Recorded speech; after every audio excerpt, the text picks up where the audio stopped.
इस चैनल में आपका स्वागत है दोस्तों। मैं हूं आपका चैती डीके जी। मेरे साथ मौजूद है भाजपा के मीडिया प्रभारी, जो यहाँ पर बिहार प्रदेश के मीडिया प्रभारी, जिनका नाम है भूपेंद्र यादव जी से बात करती हूँ कि ये बताइए भूपेंद्र जी कि ये जो बांग्लादेश में जो घटना हुआ है, रातों रात तख्ता पलट हो गया है, तो शेख हसीना जो है भारत आई हुई हैं और उनको 57 कंट्री है, उन लोगों वहां से मदद नहीं मिल पाया क्योंकि वो भी मुसलमान है। 57 कंट्री वाले भी सब जगह मुसलमान हैं, तो वहां के आश्रय क्यों नहीं ये भारत का टकटकी लगा करके आश्रय यहाँ लेना, ये क्या साबित होता है? इस पर क्या कुछ कहेंगे?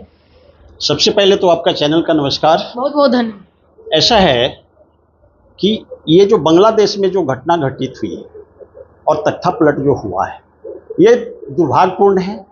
ये जो भी तख्ता पलट के कार्य जो किए गए हैं, ये हाफिज कॉलेज का ही स्टूडेंट लोगों का काम है। बांग्लादेश के अंदर में हाफिज कॉलेज काफ़ी सक्रिय रूप से चल रहा है और जो तख्ता पलट करने का काम किया, शेख हसीना जी को देश से बाहर होना पड़ा, ये बहुत दुर्भाग्यपूर्ण है।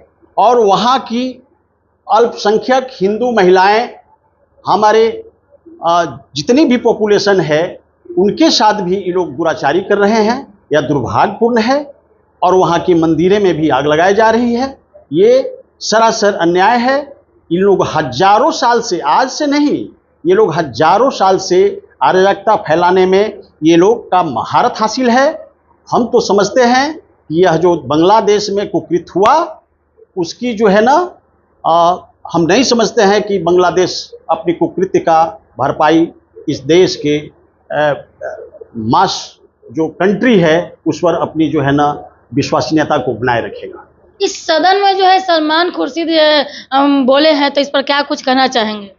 देखिए, सलमान खुर्शीद जी हाफिज कॉलेज का जो है मॉनिटर है और उसके साथ साथ जो कुछ हमारे आदरणीय जो सेकुलरिज्म की बात करते हैं, वो लोग भी उस स्कूल का प्रिंसिपल है।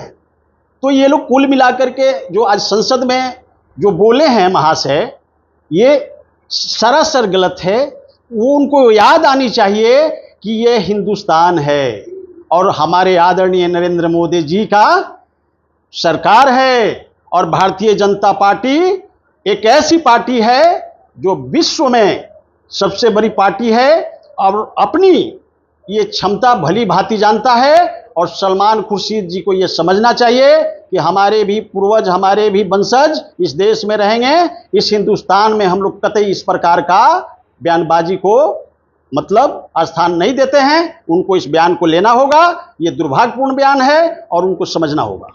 हर बार बोलते हैं मेरा भाजपा ये किया, मेरा भाजपा वो किया, सारा चीज़ अब करते रहते हैं कि भाजपा ने ये चीज़ किया, सब डंका पीटते हैं। लेकिन जब यहाँ जो है अल्पसंख्यक को आप लोग मानते हैं अल्पसंख्यक, लेकिन है नहीं अल्पसंख्यक आप मानते हैं मुसलमान लोगों को, तो उनके साथ अगर कुछ दुर्व्यवहार अगर होता है या कुछ काम कर चुके रहते हैं, तो उनके लिए मतलब कि आप 57 कंट्री साथ देती है। लेकिन जब संख्यक जो है बांग्लादेश में, तो उसके लिए ना कैंडल हो रहा है, ना कुछ धरना प्रदर्शन से लेकर सरकार के दबाव दे रहे हैं, ना कुछ कर रहे हैं, तो क्या होगा? यानी कि बांग्ला ढाका में इस तरीके से हो रहा है, यहाँ जो है ममता बनर्जी पश्चिम बंगाल जो है वहाँ हो रहा है, तो इस पर तो कुछ संट किए हुए कुछ बोल नहीं रहे हैं।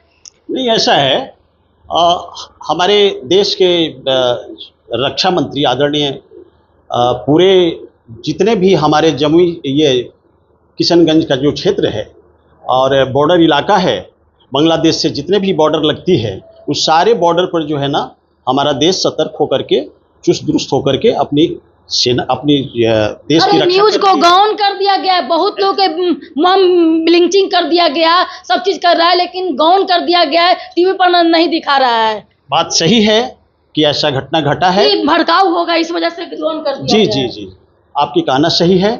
वहाँ पर हिंदू भाइयों को, अल्पसंख्यक जितने हिंदू हैं, हमारे हिंदू धर्म के मानने वाले लोग हैं, उनके साथ अत्याचार हुई है, इसमें नो डाउट। वहाँ की मंदिरें में भी आग लगाई गई है, जो दुर्भाग्यपूर्ण है, ऐसा नहीं होना चाहिए। और इसमें कुछ आतंकी संगठन जैसे हाफिज जो शहीद हैं, उनके साथ साठगांठ रख करके इस तरह का जो है ना उस देश में तख्ता पलट करके वहाँ पर अराजकता फैलाई गई है। वो वहाँ का छोड़िए, बांग्लादेश का अगर मतलब मित्रता था है तो वहाँ छोड़िए, यहाँ देखिए ना, अगर गांव में भी ज़्यादा जनसंख्या बहुलक संख्यक है या अल्पसंख्यक हिंदू है तो वहाँ भी परेशान होता है। गांव को बोल रहे हैं, जिला और राज्य किशनगंज इस तरह से हम नहीं बोल रहे हैं, गांव की बात करते हैं कि वहाँ अगर अल्पसंख्यक हिंदू हैं तो उनका भी मतलब कि अत्याचार कर दिया था। इस पर कहाँ है, कौन क्यों? ऐसा है, ऐसा कोई समाचार तो अभी तक नहीं मिला है। कौन कर दिया जाए, बंद कर दिया जाए। यदि मिलता है